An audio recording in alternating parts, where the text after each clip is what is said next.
Greetings and a warm welcome from me, astrologer Patrick Arundell. Today, in the latest of my deep dive videos, I'm going to explore the Chinese New Year, which begins on the 10th of February at 6:59 a.m. local Beijing time. Now, this is the year of the dragon, but the wood dragon. The last time this happened was in 1964. But why is it that the Chinese calendar doesn't work in relation to the Western calendar, and equally why neither work in relation to the Western tropical astrological calendar, where the new year begins on the 20th of March this year? So I'm going to share about why that is.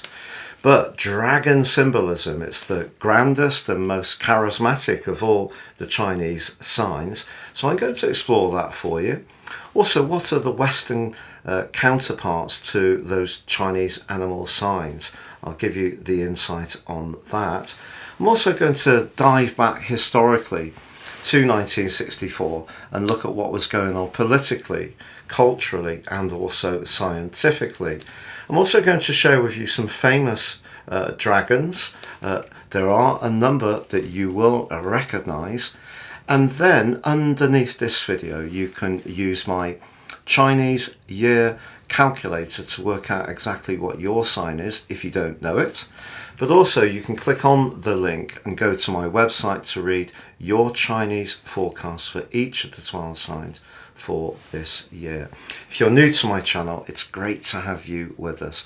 Very much community. If you have any comments, please share them. I interact with each one. If you're a returning visitor, thank you so much for joining me once more.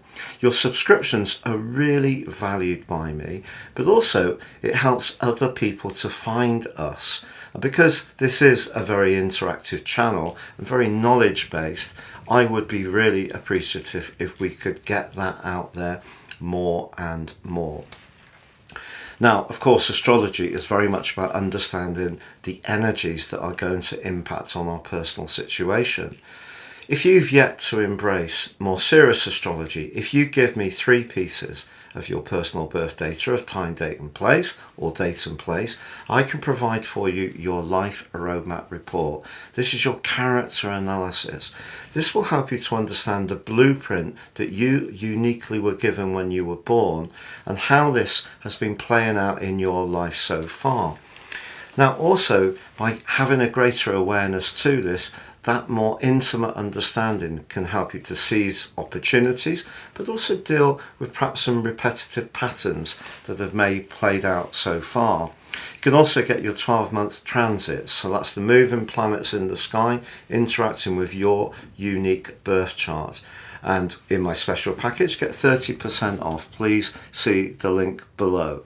You can also, within that, get your free zodiac, love, and Indian horoscope forecast.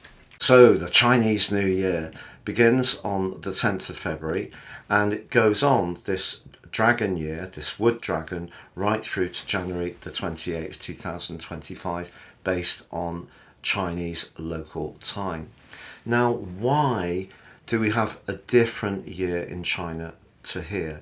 Well, it's because the Chinese astrology is based on a lunar cycle, the synodic cycle.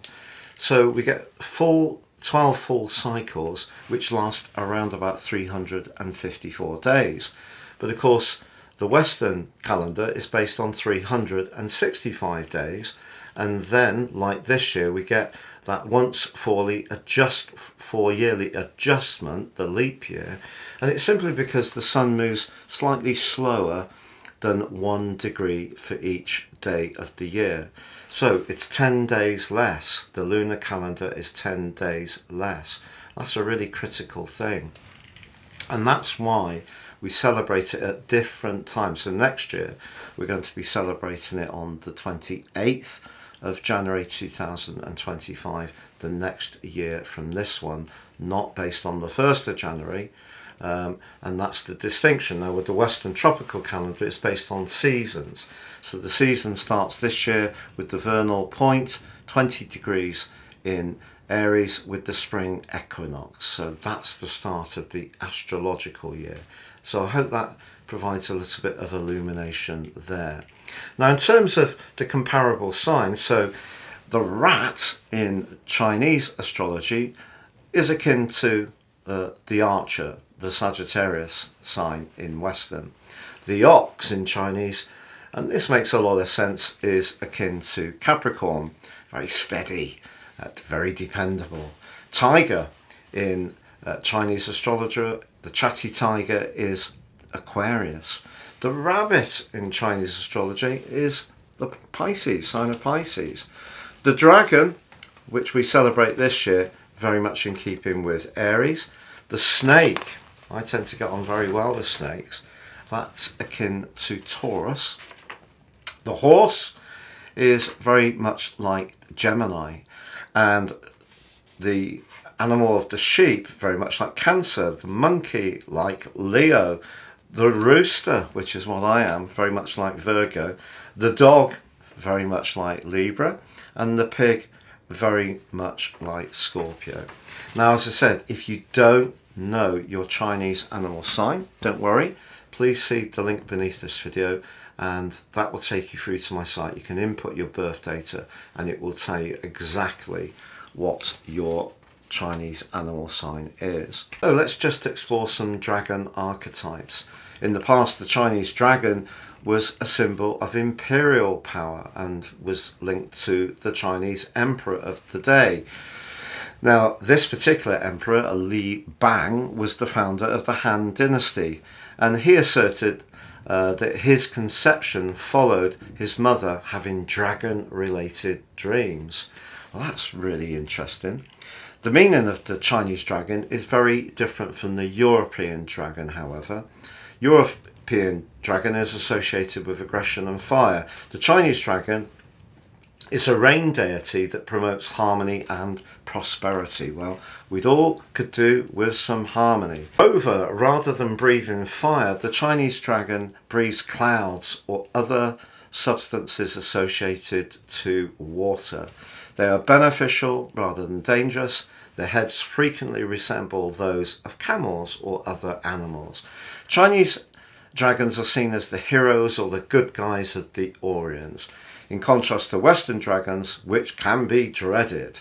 Dragons are often seen as the most prestigious, and I mentioned this before, and most charismatic of all the Chinese zodiac signs. So what did happen when we had the last year of the Wood Dragon in 1964? Well, the Civil Rights Act was signed into law by President Johnson. We also had Martin Luther King winning the Nobel Peace Prize. Gosh, what we could do for a figure like that these days. But also, in terms of technology, the Mariner 4 spacecraft is launched by NASA. And this was launched on November the 28th with the mission of photographing and studying the atmosphere of Mars. Mariner, Mars, interesting. And it reached Mars in July of 65. So it took a while to get there, but it was the first successful mission to the Red Planet. Now, in terms of culture, 1964, we had the Beatles and the Rolling Stones really starting to come into their own, not least Beatlemania, of course. And so we had songs being released like I Want to Hold Your Hand and Oh My Lovin'. Other British groups were, along with the Stones, the Animals, and then the American talent of the Supremes and Bob Dylan. But what about those very famous dragons? Well, certainly in terms of a leader, Joan of Arc was a dragon, but so was Julius Caesar. Adele, the British singer and songwriter. Bruce Lee, martial arts. That's interesting, isn't it? Liam Neeson, I like Liam Neeson, I think he's very good. Now, one of the people that I really like, I don't know much about celebrity culture at all, but Keanu Reeves just seems to be a really decent chap. Jack Dorsey, Twitter founder, philanthropist, obviously he's left the company now. Ringo Starr, those were the days of the Beatles, Lester de Montfort Hall and Hamburg. And then, of course, famously, well, John Lennon as well. I think it was John Lennon who said, Ringo Starr's not even the best drummer in the Beatles. And Jeff Bezos, founder of Amazon. Martin Luther King, previously mentioned. Pele sadly died recently, the wonderful footballer. And Charles Darwin. Now, I've got a little bit of a story to tell you about Charles Darwin. Obviously, very much to do with understanding our evolution. Well, Elisa and I got married in the same church that Charles Darwin went to up until he was about 20, from when he was a child, because he was brought up in Shrewsbury, where we were living when we got married. Now, what about dragon compatibility? Well, rooster, rat and monkey. But I don't need a dragon because I got a snake, and it's the greatest snake one could have in the guise of my wife. Now, the least compatible signs for dragon is ox, the sheep or goat, whichever you want to call them, and the dog.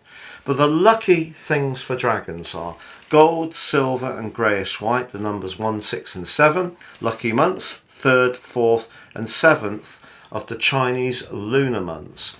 And the lucky days are the 1st and the 16th of any Chinese lunar calendar month. The less lucky things are the colours blue, green and the numbers 3 and 8. I also just want to take a quick look at the horoscope of China itself. The inner wheel that you can see on the screen is their ascendant is at 1 degrees in Aquarius, 1 degrees and 44.